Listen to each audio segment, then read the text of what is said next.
They say betrayal doesn't need fireworks. Sometimes, it just comes wrapped in glitter with a passive-aggressive message stuck to your sister's front door. I stood there with a bottle of chilled champagne in one hand and a gift in the other, staring at the sign like it had slapped me. Big pink letters, sparkly, cute, obnoxious. No drama in 2025. Stay home, cash machine. At first I laughed, bitter and short. Maybe it was a joke. Maybe the kids were messing around. But the glitter letters were too carefully cut, too neat. This wasn't a joke. This was deliberate, personal. I looked down at the box in my hand, Ellie's robotics kit, the one she'd begged for all year. I ordered it in November, paid extra for holiday shipping, and tracked it daily like it was a newborn. It was supposed to be a moment, the one where I finally saw her eyes light up with something more than obligation. But now it felt like I was holding a cinder block of disappointment. I placed the box gently on the doorstep, took a deep breath, and just listened. The laughter inside spilled out through the walls like smoke. I could hear Mandy sharp giggling. "Check the fridge. He probably forgot the extra champagne again," she chirped. "Don't worry, he'll make it up with another guilt trip," Mom said, voice high and syrupy. Then Jacob snorted. "Maybe he's sulking in the car." Classic Liam, always making things weird. I didn't ring the bell, didn't knock. I just stood there with my overnight bag slung over one shoulder, champagne slowly warming in my hand, and silence crawling up my spine. They didn't know I was out there. Or worse, they did. And that stupid glitter sign? That was their way of locking the door without saying it out loud. I walked back to my car in a daze. The street was cold and windless, unusually still for New Year's Eve. I sat behind the wheel for a long time, staring ahead like the dashboard could explain what just happened. I didn't drive off right away. I just sat there with every memory crawling out of the dark every time I'd covered someone's bill, bought someone's ticket, filled someone's fridge. Every single time they called it help, when it was really just a withdrawal. The signs were always there. I was just too hopeful, too loyal, too stupid to see it. When I got home, I didn't cry. I didn't scream. I just shut down, left the champagne on the counter, turned my phone off. And for the first time in years, I slept. 12 hours, dreamless. But peace doesn't last long when your worth has always been tied to your wallet. By morning, the chaos had found me. "Where did you get that? You've lost your mind. How could you do this to us?" Texts, missed calls, voicemails layered with panic, my mother sobbing, Mandy raging, Jacob swearing vengeance. I hadn't posted anything. I hadn't even replied. All I did was walk away. And somehow, that was enough to make their perfect, polished world unravel like cheap ribbon. It didn't start with the party, of course. These things never do. This started years ago, quiet and slow like rot under the floorboards. You don't notice until you fall through. Can you spot Mandy this month? She's short after Christmas. Jacob's car died again. He could really use a hand. Ellie wants to go to STEM camp. It's so important for her future. And me? I said yes. Every single time. Not because I had cash to burn, hell no. I worked a solid job, sure, but I budgeted like my life depended on it. Because it did. I didn't do it to show off. I did it because I thought that's what family did. Until it wasn't a request anymore, it was expected. No more can you help. Just, you'll take care of that, right? I became a resource. An invisible line item in their lives, labeled Liam's wallet. The worst offender was Mandy, my older sister. She had this charming way of disguising leeches as jokes. "We should just put you on payroll," she'd say, laughing with a glass of Prosecco I bought. I'd fake a chuckle, nod, swallow it, but it chipped away at something inside me, every time. No thank you for Ellie's school. No gratitude for Jacob's anniversary trip. Not even a text when I paid off the remainder of Mom's kitchen remodel. And I wasn't allowed to cook in it because you used too much spice. New Year's was the final straw. Mandy wanted fireworks. Jacob wanted steak. Mom and Dad wanted a jazz band. The budget ballooned. I covered it.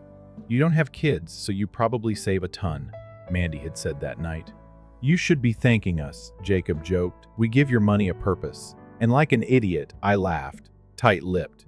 Like my wine glass might shatter in my hand if I didn't hold back. But the real break? That came later. I stepped outside to take a call that night, and when I came back in, I stopped just short of the kitchen. They didn't see me, but I heard them. "He's been weird lately," Mandy said. "Like always, hovering. Like he's waiting to be noticed. Maybe he wants a medal," Mom added, "for doing what family's supposed to do." Then Jacob, smirking, "He should be grateful we let him in.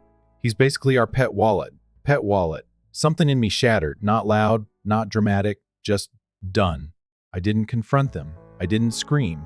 I just walked upstairs, packed my things, and ghosted the rest of the night like I never existed. You know what kills you? Not the big betrayals. It's the little ones, the quiet ones. The casual ways they show you you're not family, you're a function. I stayed for too long. Too many signs ignored. Too many dinners paid for without a seat at the table. And then came the glitter sign. No drama in 2025. Stay home, cash machine. That's when I finally understood. I wasn't just tired. I was done. They say silence is golden, but that's not true. Not in my family. In my family, silence is a loaded gun. After I walked away from that door with Ellie's gift on the step and champagne still in my hand, I didn't text. I didn't call. I didn't even breathe in their direction, just disappeared. And apparently that silence hit harder than a speech ever could. Because the next morning, their world caught fire. My phone buzzed nonstop. Voicemails, missed calls, texts stacked one on top of the other, like a tower about to fall. "Why are you doing this? Call me. This is serious. You don't know the damage you've caused." I didn't respond, not because I didn't have anything to say, but because I finally realized I didn't owe them anything, not even an explanation. And that drove them insane. By noon, the group chat that had been dead silent for days suddenly lit up. "Mom, we need to talk, please." "Mandy, this isn't funny, Liam. This is family." "Jacob, don't think you're off the hook. This is on you." But I stayed quiet. For once, I let their panic sit in the same space I'd lived in for years, unanswered, unseen, unimportant. Then, at around 5 p.m., something changed. "Unknown number. It's Ellie. Please read your email." I'm sorry, I froze. That name Ellie hit me different. She was the only one who ever looked at me like I was more than a walking debit card. The only one who asked about my job, remembered my birthday without a Facebook reminder, or hugged me without needing something first. I opened my laptop with shaky hands, and there it was. Subject line, "I'm sorry. They don't deserve you.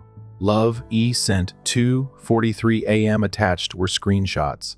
Dozens. Voice memos too. I clicked on the first image. Group chat messages. My family joking, not mocking me. Mandy, he'll pay. He always does. Jacob, it's like he thinks we actually like him. Mom, don't rock the boat. Just keep smiling and cashing the checks." Then the audio file. Jacob's voice. "Christmas Eve. If he ever grows a spine, we're screwed. No one else is that dumb." My stomach turned. I scrolled further. Ellie had documented everything. They didn't even try to hide it. They never thought anyone would turn on them, especially not her. But she had. She'd recorded them, saved every rotten message, sent them to me in the middle of the night, like a flare gun, like she was saying, "I see you. I see all of it." That's when it hit me. I wasn't alone. The next knock wasn't from guilt. It was from chaos. Mom showed up at my apartment in slippers and a robe, face pale, eyes wild. "You have to come," she said, barging in like I still owed her a key. I didn't move. "What's going on?" She shoved her phone in my face. Mandy's Facebook page was wide open. Feeling violated, someone leaked our private family messages. Screenshots and voice clips. "If you see anything, report it. This is a family matter." And below it, comments. Hundreds. People reposting the receipts, sharing the audio, making memes. One had Jacob's voice, pet wallet, playing over a Monopoly board catching fire. Another was a screenshot of Mandy's message paired with a caption. She wanted a cash machine. Got an atomic bomb. I blinked. "You think I posted this?" "No," Mom said. "Ellie told me. She sent it to you." One swallowed hard. Why would she do that? Mom looked at her feet. Because she heard what we said. She was there. It all clicked into place. That night, while they toasted to a party I paid for, Ellie must have heard them, the same words I did, except she didn't walk away. She recorded them. And then she blew it all up. "They're falling apart," Mom said softly. "Mandy's losing brand deals. Jacob's been locked out of his joint account. Ellie won't speak to anyone but you." I didn't feel triumphant. I felt wrecked. "She trusted me," I whispered. And that's when I made my decision. I didn't go back for them. I went for her. The house was chaos. Mandy pacing with a glass of wine, mascara smudged, muttering about lawyers. Jacob red-faced and yelling into his phone. Dad in the corner, arms crossed like anger was armor. And Ellie? Ellie sat on the stairs, hugging her knees, small and still and scared. The moment she saw me, she ran, not away toward, full speed. "I'm sorry," she sobbed into my chest. "I just wanted it to stop." I held her, tighter than I'd held anyone in years, like she was the only piece of that house worth saving. Behind her, Mandy's voice sliced the air. "You think this is noble? You exposed us." I looked at her, calm as a stone. "I didn't post it. Ellie did." The silence was deafening. "She's a child," Mandy barked. "Maybe," I said. "But she saw more truth than any of you ever have. And maybe ask yourselves why she felt like she had to do it." Dad opened his mouth. No words came out. Jacob glared. "You just walked away when we needed you. Real mature."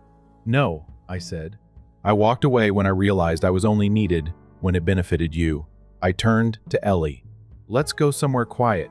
"You don't get to take her," Mandy yelled. "I'm not taking her," I said. "I'm listening to her. Something none of you have done in a long, long time." Ellie slipped her hand into mine. And just like that, we walked out. No screaming, no door slams, no grand speeches. Just two people stepping out of a house that had never truly been home. For 3 days, they said nothing. Not Mandy, not Jacob, not Mom or Dad, no texts, no calls, nothing. But the internet? It didn't stay quiet. The group chat leak went viral. People made TikToks, memes, reaction videos. Someone turned Jacob's audio into a remix. Hashtag #PetWallet trended for 2 days. The comments were brutal and hilarious. He paid for the champagne and got kicked out of the toast. Family is temporary, but screenshots are forever. People started DMing me, strangers, telling me they'd been used by family too, that they saw themselves in my silence. And nearly every message ended with the same word, hero. But I didn't feel like one. I wasn't trying to be noble. I just wanted peace. And I was starting to taste it for the first time in my life. 3 days. That's how long the silence lasted after Ellie and I walked out of that house. 3 full days of digital tumbleweeds from the people who once couldn't go 3 hours without needing something from me. I didn't hear a thing from Mandy, Jacob, or my parents. Not even a vague hope you're okay or we overreacted. And that said everything. But the internet was a whole different story. The leaked messages spread like gasoline finding a match. People weren't just watching, they were dissecting. Every screenshot, every smug comment, every voice memo had its own thread now. They called it the glitter sign fallout. TikTok edits reaction videos. Memes with captions like, "He paid the bills and got billed for being born. 2025. No drama, but plenty of receipts." Even Ellie's message, "They don't deserve," you got turned into an aesthetic quote overlaid on slow-mo fireworks. Weirdly, it wasn't painful. It was freeing. Watching strangers connect dots I had stared at for years. Like they'd opened a window in a room I didn't realize I was suffocating in. And on the 4th day, I decided to speak. I didn't plan it. There was no big strategy. No media team, no PR spin, just me. Sitting at my tiny kitchen table, one hand wrapped around a coffee mug, the other hovering over Facebook for the first time in years. The same Facebook where Mandy had posted beach vacations I funded. The one where Jacob uploaded pictures of steak dinners I paid for. The one where my parents shared smiling group shots, always cropping me out not physically, but emotionally. So I typed. Nothing dramatic, just truth. Since everyone's asking, here it is, yes. The messages are real. Yes, I was the wallet of the family for years. Holidays, tuition, rent, repairs, parties, all paid for quietly. I thought that was love. I thought helping meant I mattered. Turns out I was just convenient. So this year I'm closing the bank. No more deposits. No more emotional overdrafts. If you're looking for a cash machine, try an actual one. I'm done. And I hit post. First 10 minutes, silence. Then ping. Then again. And again. Within an hour, my phone lit up like a slot machine in Vegas. Hundreds of comments. Thousands of reactions. DMs from strangers. And the stories, so many stories. People telling me about siblings who drained their accounts. Parents who guilt-tripped them into debt. Cousins who only called when rent was due. And in nearly every message, there it was again. You're not alone. But not everyone was cheering. Mandy was first. Mandy, take it down. You're humiliating us. Me. Good. Now we're even. Then Jacob chimed in, ever the peacemaker/bully. Jacob, this isn't funny. You've cut off your own family. I stared at that message for a while before replying. Me. I didn't cut you off. I stopped financing the circus where I was always the clown.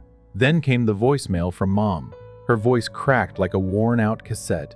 The kind you used to listen to, even after it stopped playing music. Liam, please. We didn't mean it like that. It was just joking. We were drunk. It got out of hand. Just a joke. Just a moment. Just family. Funny how every cut gets brushed off when you're the one bleeding. The final call came from Mandy. I let it ring out once, twice, then answered on the third. You're destroying our lives, she snapped. No, I said. I just stopped funding yours. Do you even realize what you've done? I lost 2 brand deals. Companies are pulling back because of this stupid narrative. Not a narrative, I replied calmly. A transcript. Your words. Your voice. Your laughter. She tried a different tactic, crying. You don't get it, Liam. I was counting on that income. I didn't flinch. So was I. Every time I paid your rent. A pause. Then, venomous. You're being cold. No, I said. I'm being clear. And I hung up. The fallout came fast. Mandy's social media empire started crumbling. The same lifestyle brand she flaunted on Instagram issued a statement, "We do not support emotional exploitation or bullying, especially within families. Our partnership with Mandy has been terminated." Brutal. Jacob, his wife Kelly, found out everything. She hadn't known. Not really. She messaged me late one night. No punctuation, no filler. I'm sorry, I didn't know it was like this. I knew they leaned on you, but this was cruelty. Thank you for taking Ellie. She finally smiled today. That one hit me in the gut. And my parents? Well, their golden years started looking pretty gray. No more surprise checks. No more bill bailouts. No more just until payday. And people started asking questions. Friends, neighbors. The same ones who used to admire their holiday spreads and remodels. Did he really pay for all that? Is it true what he posted? The shame they tried to pin on me slid right back to their doorstep. Then came the anonymous message. No name, no profile photo, just a black square. But I knew who it was. You can destroy everything, but don't think we'll forget. I smiled. I don't want you to forget. I want you to remember every single time the bills stack up. Every time you reach for your phone and hesitate wondering if I'll answer. Every time you hope there's one more handout waiting. There isn't. That was the final check, the last favor, the end of the line. There was no grand finale, no fireworks, no revenge monologue, just peace. I made a cup of tea, turned on some jazz, sat in my little apartment and stared out at the quiet street below. And for the first time in years, the silence didn't feel like punishment. It felt like permission to breathe, to be, to exist without owing anyone anything. The noise faded faster than I expected. 1 week after my post, after the screenshots and the fallout, and the sudden celebrity of being the guy whose family called him a pet wallet, things just slowed down. Not because they forgot. People still shared clips, quoted lines, tagged me in stories that mirrored mine. But the outrage settled. The story wasn't theirs anymore, it was mine again. And I was finally figuring out what to do with it. I moved, not across the country, not to start over with a new name or reinvent myself as someone cooler. Just a new place. Quiet street. 1 bedroom. No glitter signs taped to the front door. No shadows whispering guilt into the corners of my life. For the first time in over a decade, I had a space that didn't feel like a holding room for emergencies. No one could barge in. No one could cry on my couch, swipe my credit card, or leave with a case of wine and a $1,000 IOU disguised as love. It was just mine, small, sure, but solid. And you know what? It felt like a castle. I started doing things I used to put off, little things. I bought a plant, just one, a snake plant, because I heard they're hard to kill. I named him Kevin. I cooked meals again, not extravagant dinners with steak and imported cheese for people who wouldn't even help do the dishes. Just simple stuff, for me. I started rewatching shows I'd never finished. Not because I was too busy, but because back then someone always needed something by episode 3. I made it to season 4 this time. I journaled, took long walks, left my phone at home, let silence become a companion instead of a punishment, and slowly my body stopped bracing for crisis. Ellie visited once a week. She'd come over after school, drop her bag by the door, and sink into my couch like she finally found a place to exhale. We didn't talk much at first. I think we were both waiting to see if the calm would break, but it never did. Instead, she started opening up about the way Mandy yelled when the cameras were off, about how Jacob used her as a bargaining chip whenever Mom needed money, about the pressure to be the gifted one because they thought her success would keep me invested. "They called me your investment," she said once, "like I was a stock you bought into." I didn't know what to say, so I said what I meant. "You're not a transaction, Ellie. You never were." She stared at the floor. "I know, now." A few weeks later, a letter showed up. Real paper, real stamp. I almost didn't open it, thought it was some generic ad or credit card pitch. But it was from her. "Ellie, Uncle L." I didn't know how to say this out loud, so I wrote it instead. "Thank you. Not just for what you did after the party, but for everything before it. I saw it all, the gifts, the sacrifices. The way you were always tired but still showed up. I used to think love looked like parties and presents. But now, I know it's in the quiet things. It's in you staying, even when no one saw it. And it's in you leaving when they didn't deserve to keep taking. I'm in therapy now. At school, I asked Mom first, but she said no, of course. Said, we don't air our dirty laundry. So I went around her. My counselor helped me write this. She said sometimes healing starts with telling the truth, even if your voice shakes. I want to be better because of you. Love, Ellie. I read it 3 times. Then a 4th. The last time I cried. Not from hurt, not from rage, but from something deeper, something cleaner. I cried because for the first time in years I felt seen. People ask me now if I regret it.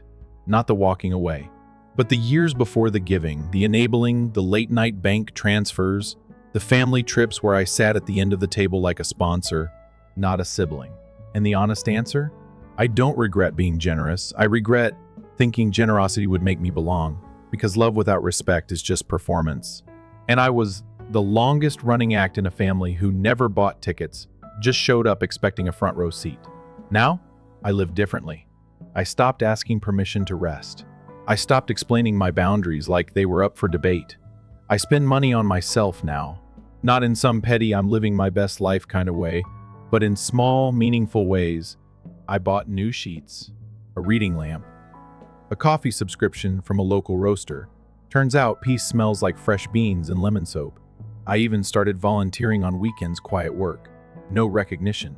Just tutoring kids who need a little help. Not for approval, not for praise, just because I want to. Ellie started joining me. She said helping feels different when it's not being used as a transaction. She's right. My parents tried reaching out again. A carefully worded email. Let's talk. Time heals. This has all been blown out of proportion. I didn't reply. They didn't ask how I was. Just wanted the fire to stop burning their house. And Mandy? She posted something vague about fake family and betrayal that cuts deeper than any blade. I didn't bite. Let them tell their stories. I'm not in their narrative anymore. I left the stage, took off the costume, burned the script. One night, Ellie and I sat on my tiny balcony. Just her, me, and a sky full of stars that didn't care about any of it. She leaned against the railing and said, "You know what I realized?" "What?" "You didn't lose your family.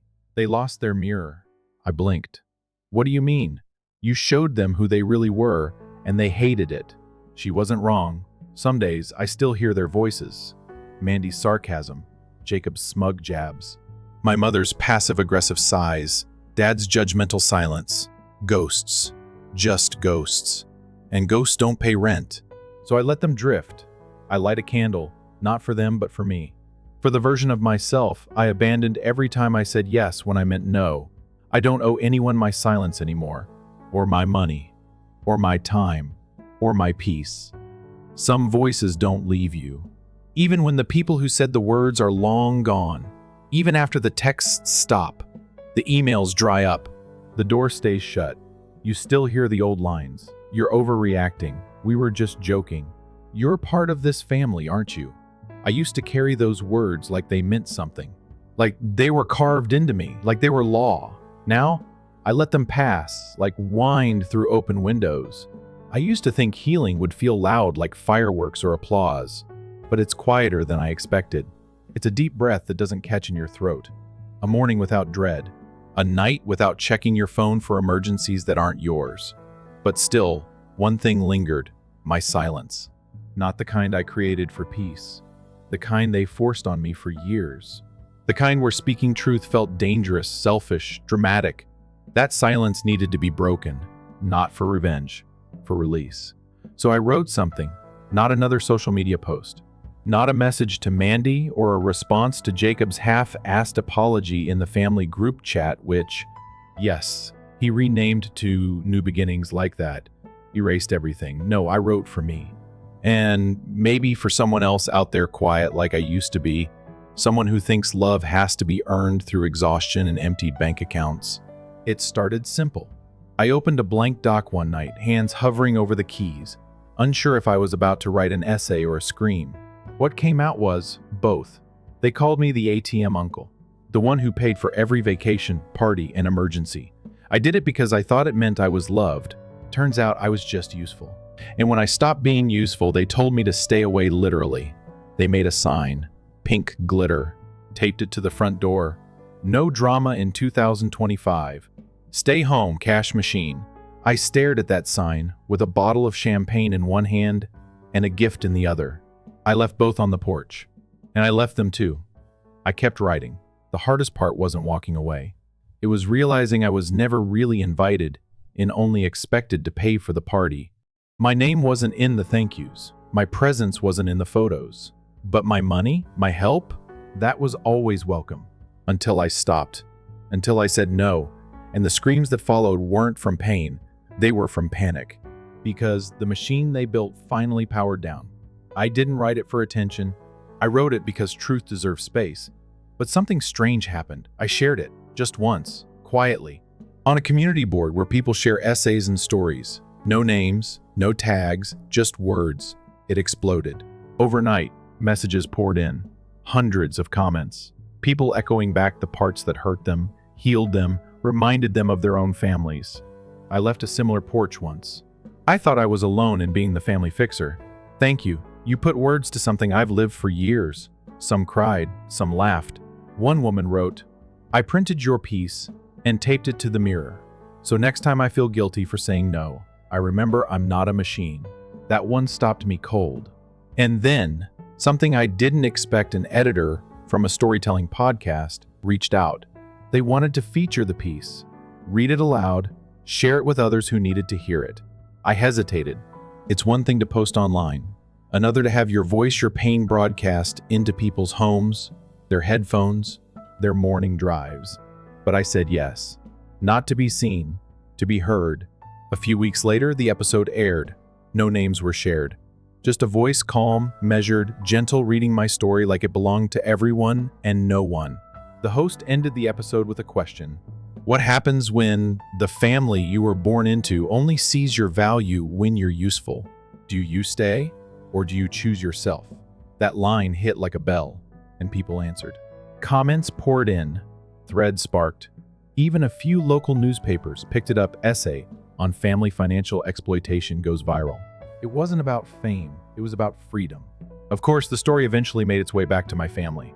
Nothing stays buried when the internet gets a hold of it. Mandy emailed. Again. Subject line. So now you're telling the world? Her tone was exactly what you'd expect. Indignant, defensive, laced with just enough guilt to pretend she cared. I don't understand why you're airing dirty laundry for strangers. I didn't respond. She still thought the truth was dirty. Still thought silence meant dignity. Still thought that because she was family, she deserved immunity. Jacob followed up, short and to the point. So this is your legacy now? Playing the victim? I stared at that message for a while, then deleted it. They still didn't get it. This wasn't revenge. This was reclamation. Ellie got it, though. She came over the night, after the podcast aired, holding a mug of cocoa like it was armor. They read your words like they mattered, she said softly. Like they weren't just rants or outbursts. Like they were gospel. I didn't know what to say, so I just nodded. She sat beside me, legs tucked up, blanket around her shoulders. You gave a lot of people permission, she whispered, including me. Then she pulled something from her backpack, a tiny notebook, the kind with too many stickers and half-torn pages. Inside pages filled with poems, journal entries, doodles, all hers. I started writing, she said, because of you. And that felt better than any viral post. Any public praise, it felt like healing passed down, not pain recycled. So no, I didn't burn bridges. I just stopped letting people light matches in my name. I didn't seek revenge. I just stopped participating in my own erasure. And I didn't tell my story for sympathy. I told it so that others would know they're allowed to walk away from the table, even if their whole family is sitting there smiling with knives behind their backs. Because sometimes silence isn't peace. It's permission for abuse to keep going. And sometimes speaking is the most generous thing you can do for yourself and for the quiet ones watching. It's strange how quiet real freedom is. Not the dramatic kind they show in movies. No fireworks, no standing ovation, no teary final speech in the rain, just stillness. Like when the wind settles after a long storm and the trees don't move, but they've changed. You don't see the roots realign, you just feel it. And you know nothing is the same. That's where I am now. Not angry, not broken, just free. It's been about a month since the podcast aired, since my story stopped being a secret and started echoing in places I'll never step foot in. Sometimes I still get messages, strangers thanking me, people sharing their own versions of glitter signs and silent betrayals. One woman told me her father made her feel like an emotional ATM. Another guy said his older brother treated him like a backup parent for years. They all thought it was normal until it wasn't. That's what sharing does. It doesn't erase the pain, but it reminds you you weren't crazy for feeling it. And that changes everything. I haven't heard from Mandy again. Jacob sent one last message. Short. No punctuation. I hope you're happy. You ruined everything. I didn't reply. I wasn't trying to ruin anything. I just stopped letting them cash checks in my name, financial or emotional. If they called that everything, maybe it was never real to begin with. Mom and Dad stayed quiet. Maybe out of shame, maybe pride. Doesn't matter now. Some people grow when the mirror cracks. Others just blame the mirror. Ellie, though, she keeps showing up every Friday, same time. Backpack, hoodie sleeves too long. That same soft look in her eyes, like she's trying to memorize peace before it disappears. But it doesn't disappear here. Last Friday, she brought cookies she'd made herself. Burnt on one side, half frozen on the other. I ate 3 anyway. Be honest, she said, watching me chew like a scientist testing results. They're aggressively textured, I said. She burst out laughing. Real laughter. Not polite, not staged. Just joy breaking through. That sound? That's the kind of noise I'll never get tired of. Later that night, we sat on the floor, painting mugs from a dollar store kit I bought impulsively. Ellie painted stars and vines. I painted a mountain with a single sun rising behind it. I like that, she said, nodding toward mine. Yeah. It looks like strength. Like something that doesn't ask to be noticed but is always there. I blinked, then smiled. That's the kind of man I want to be now. The kind who doesn't shout for recognition but lives in alignment. Solid, steady, quietly whole. A few days after that, something arrived in the mail. No stamp this time, just a white envelope slipped under my door. The handwriting was familiar, precise, careful, Mandy's. Inside, a single photo. Christmas 3 years ago.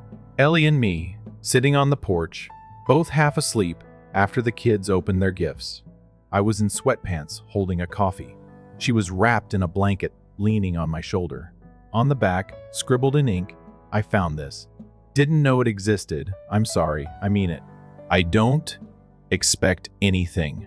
Just wanted you to have this. No signature, no return address.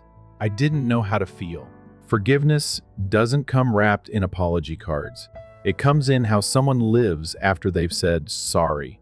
And Mandy's always been better with words than change. Still, I kept the photo, not as a door cracked open, but as proof that even people who pretend not to feel sometimes do. And maybe that's enough. These days, life is simpler. I teach part-time now. Intro to computer science at a small local college.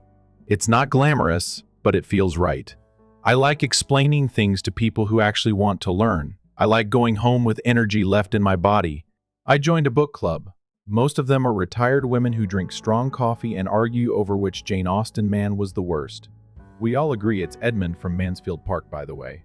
I don't check my phone every 10 minutes anymore. I let dishes sit in the sink if I'm tired. I take naps on Sundays. I use the good soap just because it smells like oranges and freedom.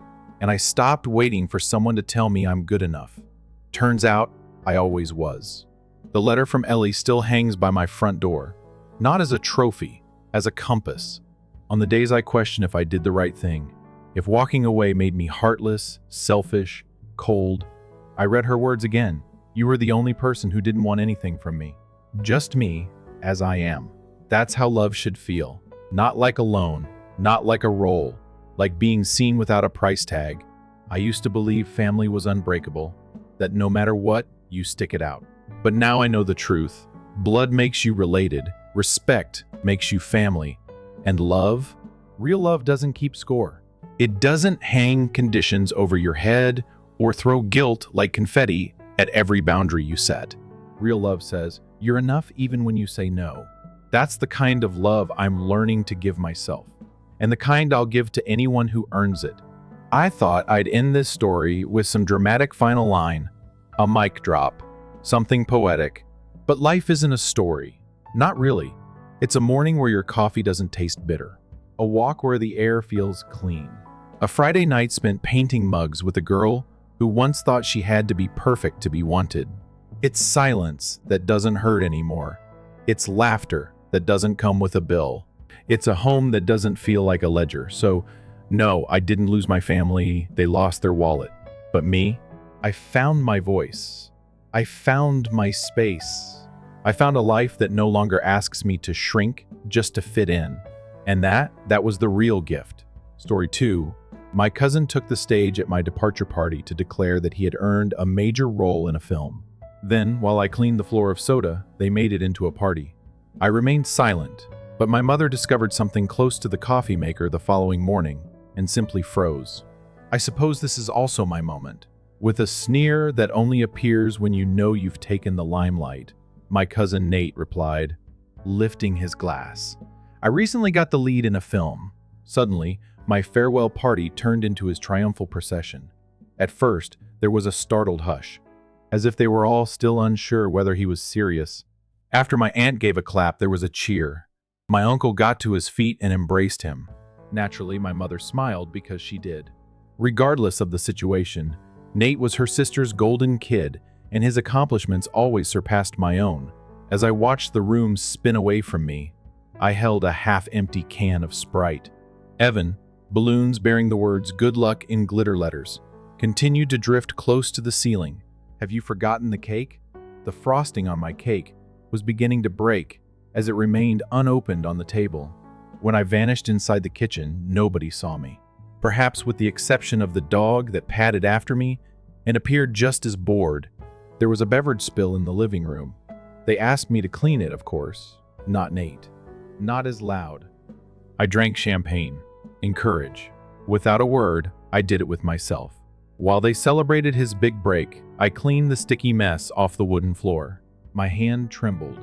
It was something colder, not precisely fury. Emptiness.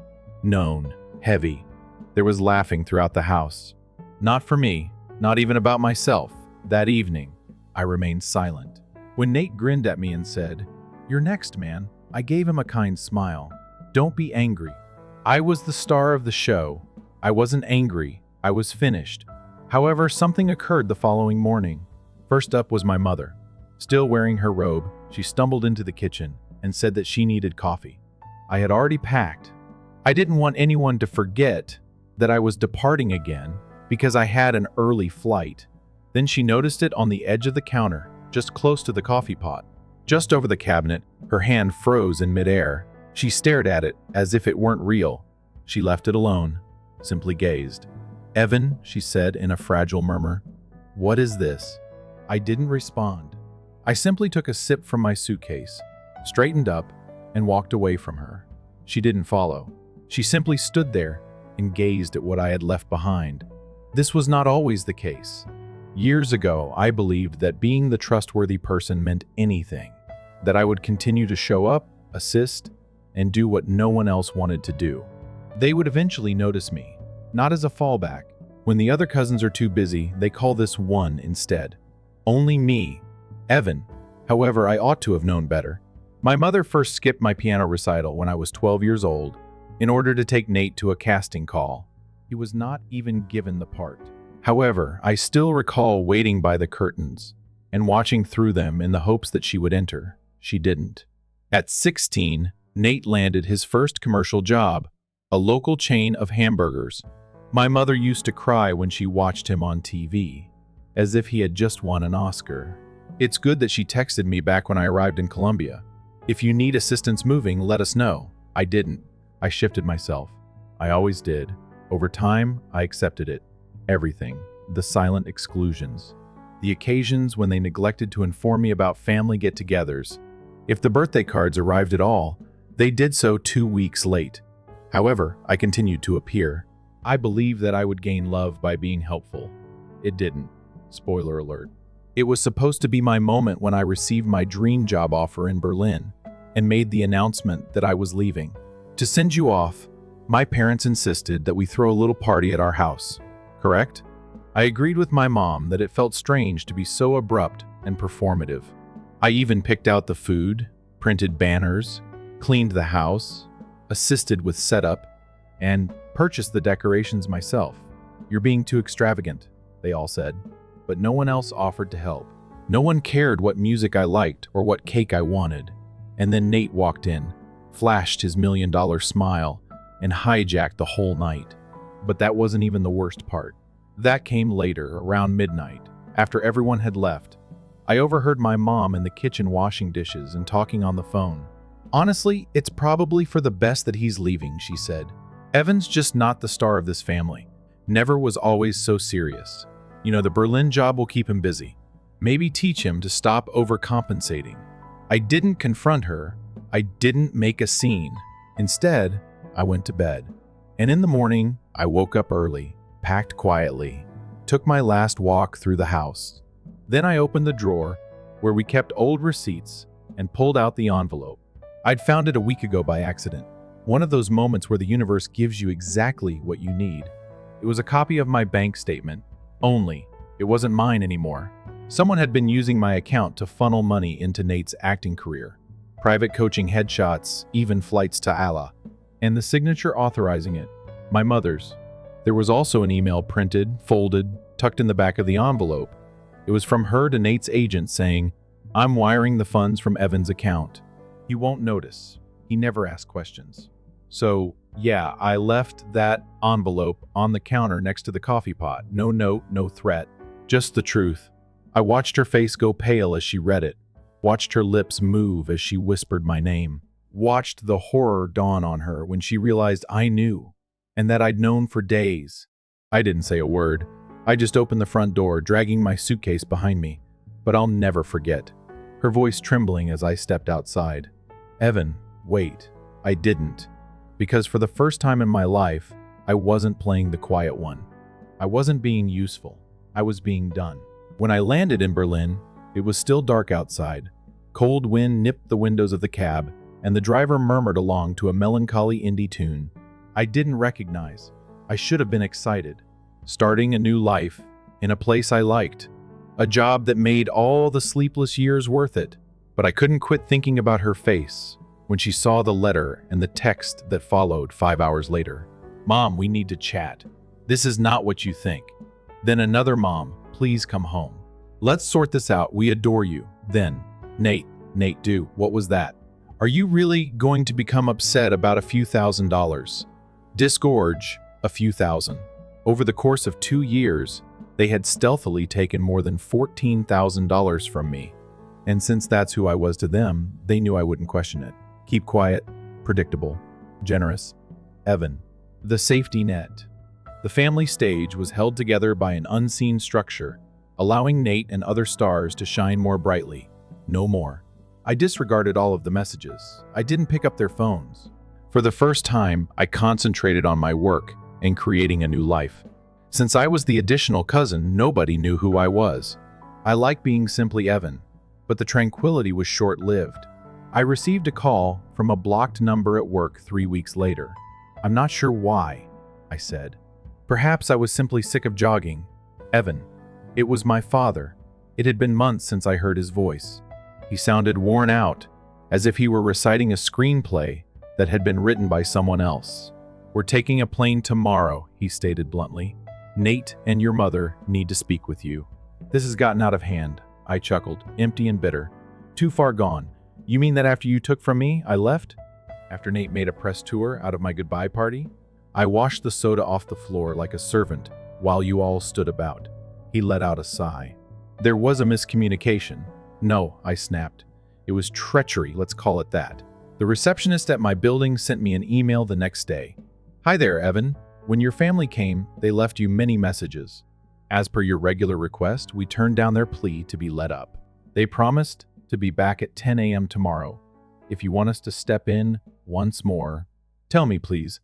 I waited outside the door at precisely 1007 the following morning, but I didn't respond. Someone knocked. I took it open, my mom's gray peacoat and her well-practiced half-control, half-concern expression. With his hands in his pockets and Nate's sunglasses, scarf, and smile, my dad stood behind her. He had the appearance of a living magazine cover. "Hello, sweetheart." With caution, my mother cautioned. "Could we enter?" I moved out of the way. Not for them. For myself, I was interested in hearing it. I wanted to see whether they could accept the truth by looking them in the eye. I leaned against the kitchen counter as they sat still on the couch, folded arms. No phony small conversation, no coffee, just war. Mom got things started. "Evan, we were wrong. I was wrong. A lot of pressure was on me. You've always been so steady, yet Nate's career was in trouble." Nate interrupted. "Man, you didn't even realize the money was gone. Don't pretend that we stole from a bank." I gazed at him. "You stole from me. During the process, you were simply my last name." At last, Dad said something. "We're here to express our regret." I arched an eyebrow. Mom answered, "Oh, yes. However, we must also proceed. This family must be reunited." It was there. Necessity. No. Desire. No. We apologize. No. We were mistaken. Just. You must return to us. The man who always paid for supper was required, who never retaliated and who gave loans without requesting receipts. Simply put, I'm not coming back. Quiet. My mother's expression shifted. "Evan, avoid being theatrical. Is it dramatic?" I chuckled. "My signature was falsified by you. You embezzled money from me. The most significant night of my life was taken over by you. And you labeled me resentful when I didn't give Nate a loud enough clap." Nate gave an eye roll. "The money was unknown to me." Okay, Mom was that person. I simply believed that I had snapped. I don't weep on cue or pose for selfies." Nate growled. "You've never been good at being helpful. You've been envious of me since we were little, despite your saintly demeanor."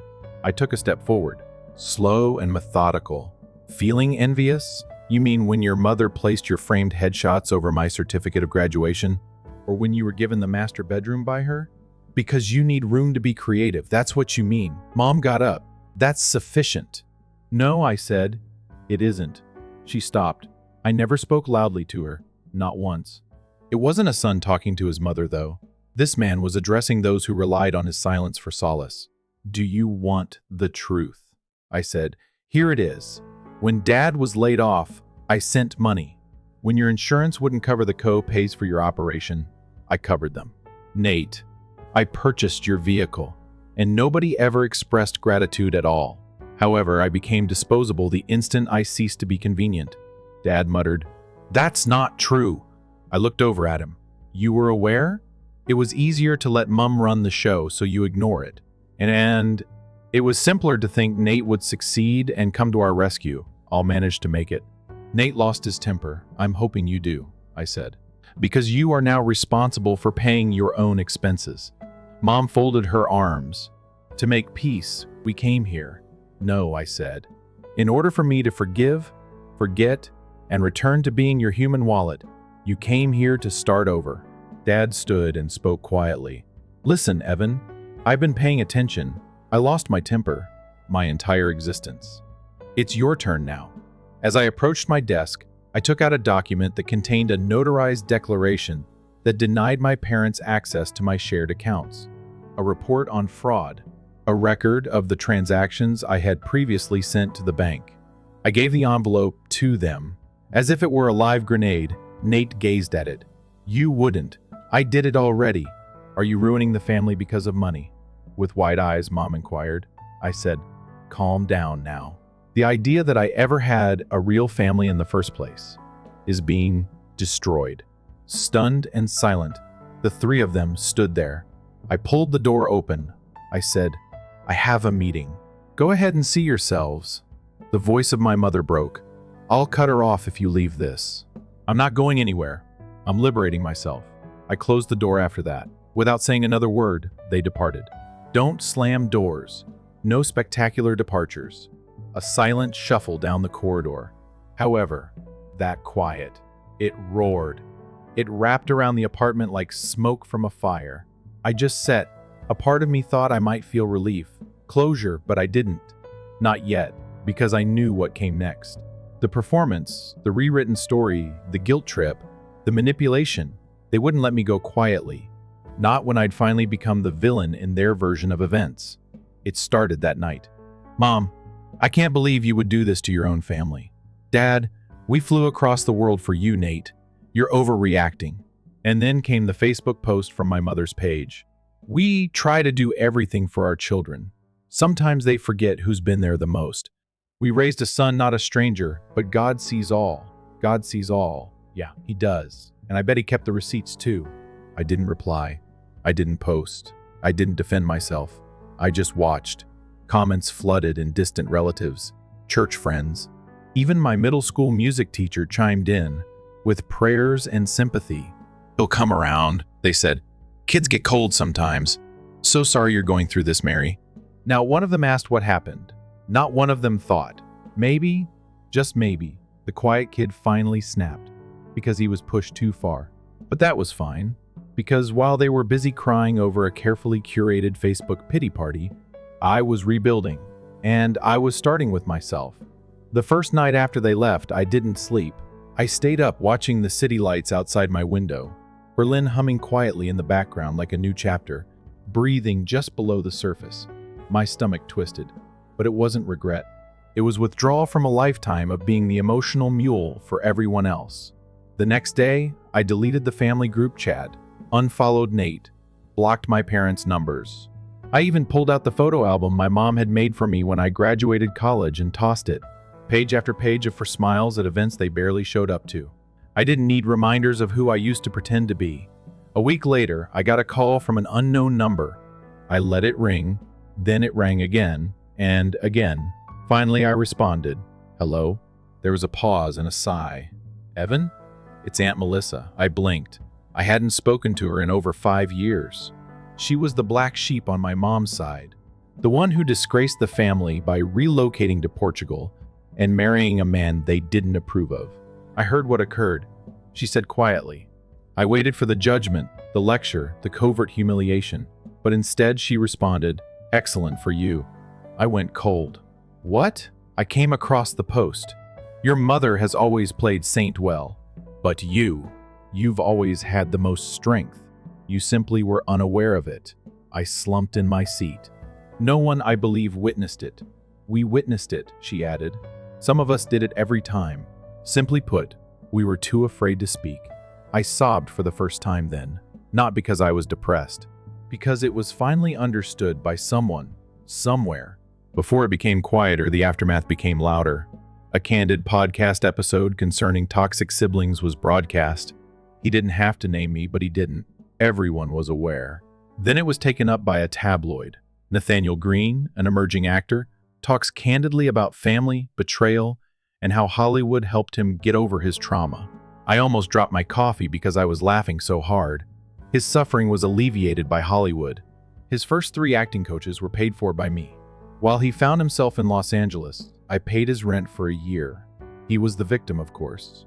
I received responses from random people, some of whom called him spoilt, and others of whom defended him. "Thank you," wrote one girl. "In our family, my brother is the Nate." I believed I was the only one who noticed. I took a screenshot of that one and saved it. After a month, there were 2, and an odd event took place. Calm. No more unexpected phone calls. No more texts of backhanded guilt. No more getting caught up in other people's problems. I would get up, brew coffee, walk to work, grab beverages with new acquaintances, and laugh. Without looking over my shoulder to see who needed rescue, I truly laughed. I began to doze off during the night. For the first time in 2 years, I accepted a date, joined a photography group, and enrolled in German courses. And each time I accomplished anything for myself, I thought of how my mother's face broke when I told her, "I'm not leaving." That was the truth, and that's why I'm breaking free. This had nothing to do with punishment or retaliation. It has nothing to do with stealing from them. It had to do with returning something to myself. The last exam followed. Nate sent an email. "Hello. I just wanted to express that I now understand. Not all of it, perhaps, but enough. You were correct. No justifications. Don't pretend to be humble. Only that you didn't beg for pardon. I didn't offer it either. However, I said, thanks for expressing that. I hope you find tranquility." That was it, the last page. I also didn't feel like a supporting role in someone else's tale for the first time in my life. I was the author. I occasionally find myself grabbing for my phone. I suppose it's instinctive to send a message or a picture. Only my relatives would get this humor. Then I see that there is no longer any way, and that notion doesn't hurt for the first time in my life. I'm free because I've finally come to a realization that none of my family members ever wanted me to have. I'm not damaged. I just don't know how to betray myself. I learned to shrink and to stop carrying responsibilities that weren't mine under the guise of loyalty, to silently bleed in return for tokens of approval. However, those times are now past. They are no longer allowed to tell my narrative. Yes, I do. I believe that severing links would be the most difficult aspect. However, it wasn't. Letting up of the dream that they will change someday was the most difficult aspect. That I would be important eventually. That is no longer what I aspire for. Oddly enough, peace started there. I was standing at a Berlin train station a few weeks ago. A chilly spring morning light piercing the air. A woman apologized after bumping into me while I was enjoying some coffee. I answered fluently in German. She grinned. I returned the smile. Then it struck me. Not only in this city, but here. In this body, in this flesh. When I speak, this voice no longer trembles. I received an email from my former landlady back home later that day. I had received a letter from my mother. It was handwritten by her. I clicked on the scan. It was 3 pages of nostalgia, remorse, and barely disguised love. "We always desired what was best for you," according to the last line. "I hope you realize how much you've changed." I read it twice. After that, I erased the file. No response, no resolution, no more shows. Because I have changed, certainly. I no longer think that someone has the right to denigrate you just because they are connected to you. What's humorous, do you? I was known as the quiet one. I wasn't silent. I was observing, learning, and getting by. I'm louder than them all now. In my life, it's an action rather than a sound. Here, I'm constructing something. Genuine friendships. A job that I adore.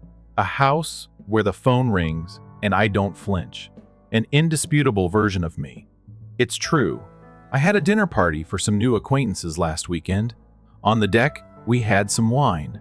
discussed literature, music, and dumb dating anecdotes. Someone inquired about my family. I had one once, I answered with a smile. However, I upgraded. They chuckled. That's what mending sounds like, so I did too. It's not usually accompanied with serene musings and gentle piano music. Sometimes it comes in the form of fire, bringing an end to chapters that were never safe to read. My truth is this: I'm not self-centered, I'm not a drama queen, I'm not overly delicate. In no one's shattered narrative am I the antagonist. I'm the one that genuinely said no. And I hope my determination is strong enough to illuminate the path for the next silent one, if it makes me the black sheep. What's the story's lesson? You have no acquaintances. Simply because they are descended from you, it's your piece. It's not necessary to be the quiet one, to be the strong one. Furthermore, leaving isn't always a sign of weakness. It's a revolution. Story 3. In Los Angeles, during my cousin's wedding. On the seating map, I noticed that my name had been changed to +1 optional. She grinned. I hope standing doesn't bother you. 3 payments were vanished by the time dessert was presented. The true surprise, however, came in their email. The female at the check-in desk glanced at the list, and I should have realized something was wrong as soon as I entered the reception area.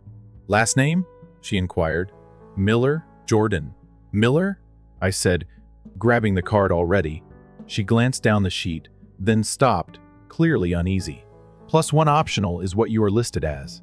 As if hoping I wouldn't see it clearly, she flipped the card in my direction, but I did.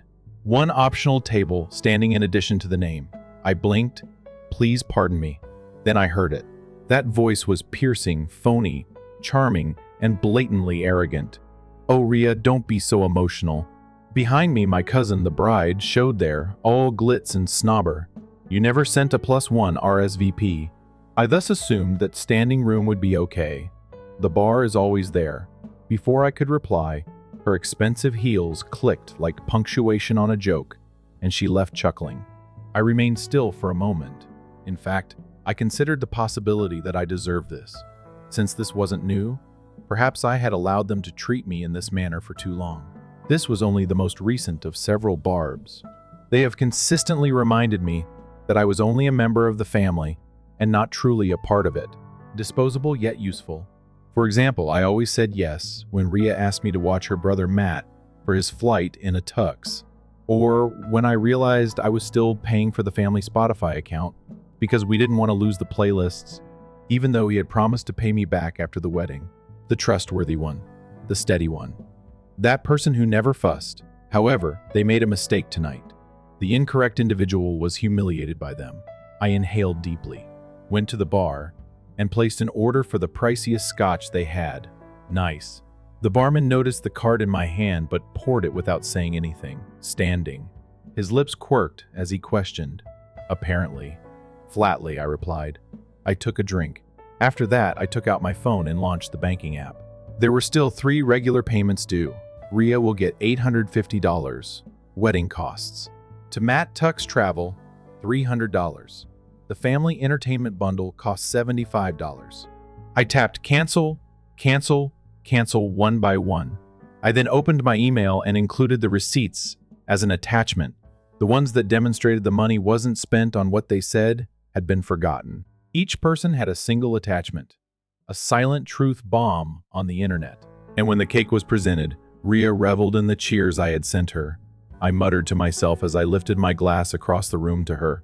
I hope your marriage is more genuine than the cost of your wedding. She didn't hear me, but I can assure you that 3 phones lighted up at that very instant, and none of them belonged to me. Jordan, you've always been the quiet one, the relative from the backdrop. You are therefore easily forgotten. I had heard Rhea say it during a family cookout.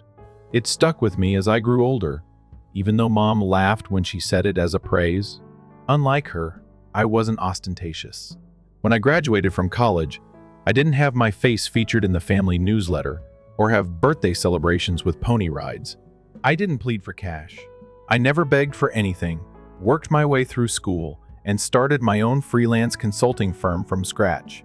That meant I was helpful, and they adored that. It wasn't until I went back and noticed the pattern that I realized it completely. How there was always a financial favor associated with every family gathering. The caterer neglected to provide wine for Ria's engagement meal, so I paid for it. Matt's bachelor celebration.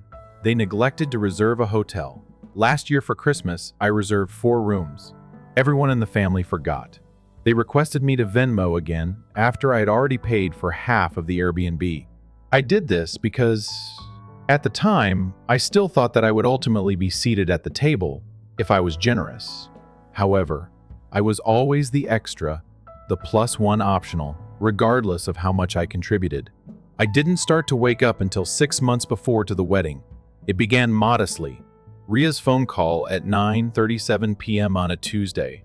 I'm sorry to say that, but I don't have the $850 needed for the florist deposit. I've already assured them that you would have it back following the wedding. It was obviously not a question. Like I was her overdraft protection, she had already assumed that the transaction would be successful. Before I could stop myself, I sent the money. I got a text from Matt 2 weeks later. Would it be possible for you to assist me with the tux man? In Vegas, I misplaced my wallet, and my credit score plummeted by $300. Lost. Thank you, but no follow-up. I then came upon a post on Ria's Instagram a month later. My Vera Wang gown's final fit. Well worth the money. Each and every dime. The nausea struck at that moment.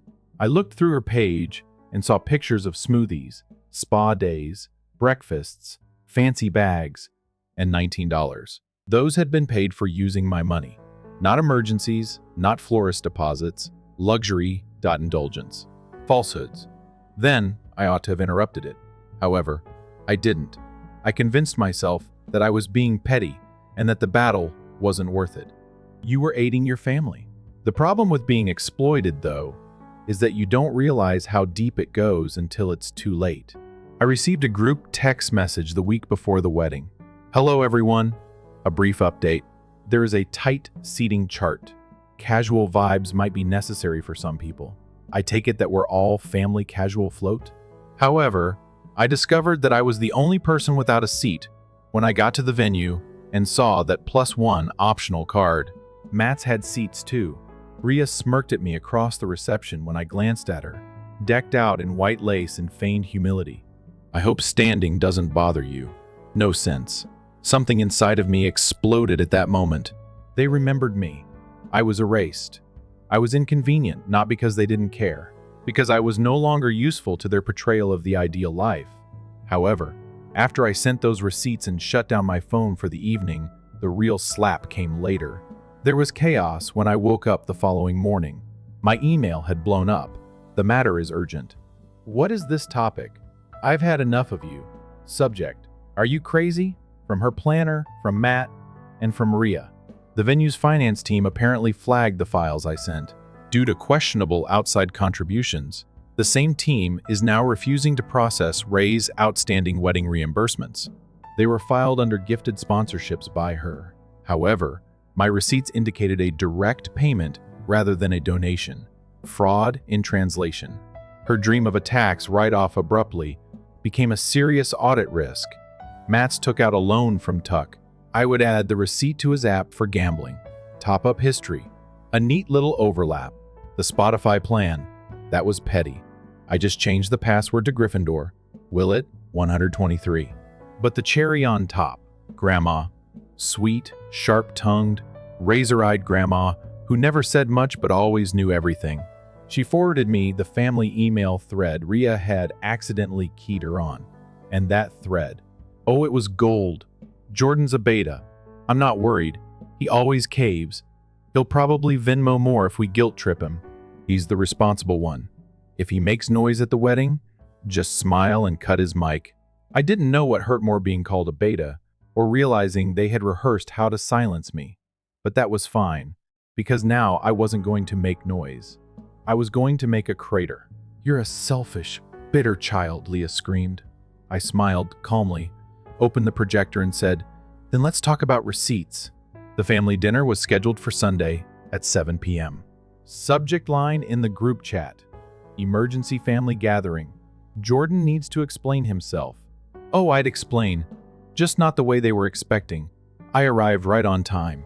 Not early, not late. with a laptop bag over my shoulder and my expression locked in neutral. The house was already crowded. Rhea, of course, was keeping court on the sofa like a queen, preparing to pronounce an execution. My folks sat on each side of her. Matt leaned on the counter, arms crossed, staring like I just criticized his hairstyle. I didn't sit. I came in, laid the laptop on the coffee table, and began connecting it to the living room TV.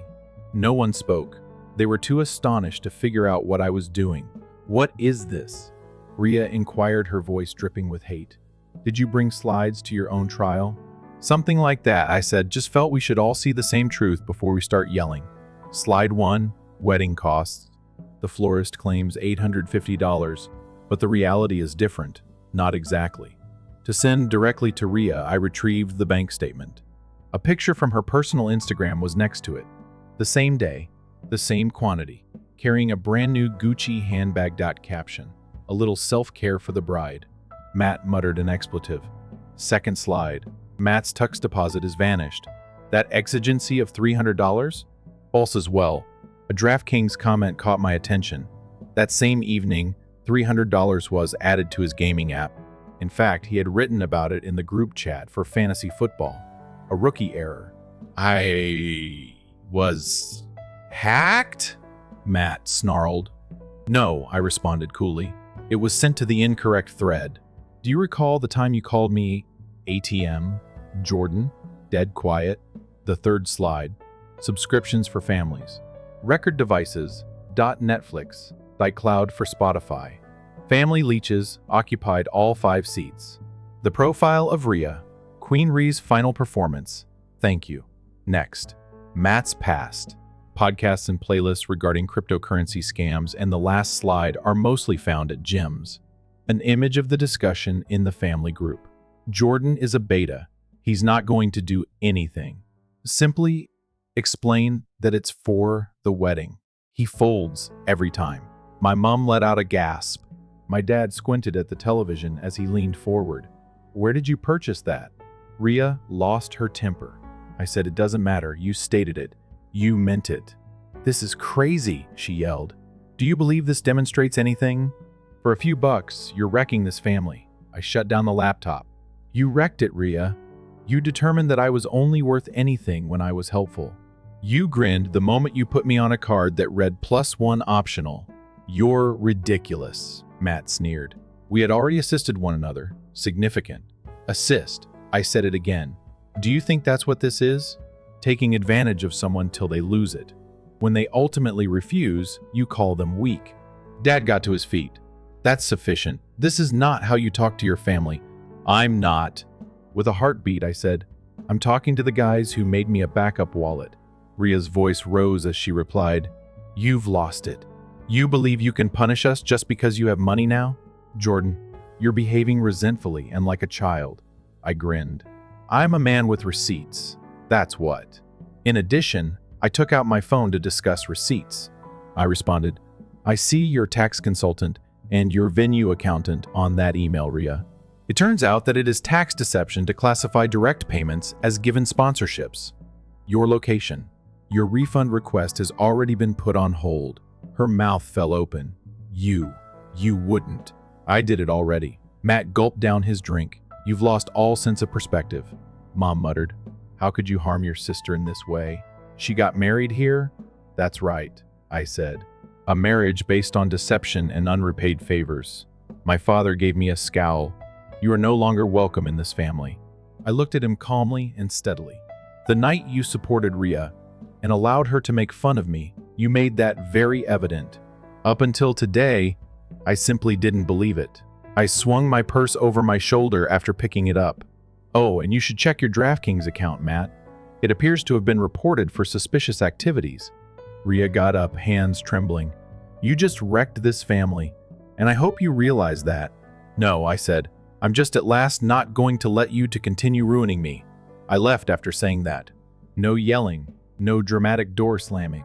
The sound of 4 individuals being compelled to face one another without a scapegoat to blame. The message said, "Check out your cousin's TikTok. It's about you and it's going viral." I assumed that was all when I left that evening. Curtains closed during the last act. I was mistaken. The texts began before I had even arrived home. Rhea, Matt, you'll come to regret this. I hope we never see each other again. Please return, Mom. That's not how we meant it. I disregarded them all. In years, for the first time, I had a sense of near liberation. After returning home, I made myself a drink and sat quietly. No phony smiles, no subscription fees, no wedding drama, only me. The days that followed were calm, unusual silence. I thought they were recovering, licking their wounds, and maybe preparing a fresh guilt trip. Then the video appeared. The time was Tuesday morning. I received an SMS from my former college flatmate when I was brushing my teeth. Hey bro, I froze open the app. You should view your cousin's TikTok as soon as possible. Rhea was recording herself with mellow music playing in the background while wearing a lot of makeup and fake tears. My wedding was ruined by my cousin. He was constantly envious of me. The venue is now contemplating legal action after he provided them phony receipts. He poses a threat. To help people understand what family betrayal looks like, kindly share this. I gazed at the display. More than 600,000 people saw the video. The remarks were crazy. He has a narcissistic streak. I hope he gets devoured by karma. She is worthy of better. Remain resilient. Queen. I felt like screaming. Instead, I saw it when I scrolled down. A comment was made by a Brian left to, "She cheated. I've got the evidence. Don't trust anything she says." My blood became icy. Brian, her spouse. I selected the profile. It was authentic. What about his upcoming video? Even more startling. Hello, Rhea's husband is me. Until last week, that is. The messages are visible to me. I am aware of her true identity. She is also deceiving you. He boasted about how Rhea would play victim if Jordan tried anything by sharing screenshots and texts she had sent to friends. She claimed she couldn't afford the hotel bill he showed, which included charges for 2 spot packages during the bachelorette weekend.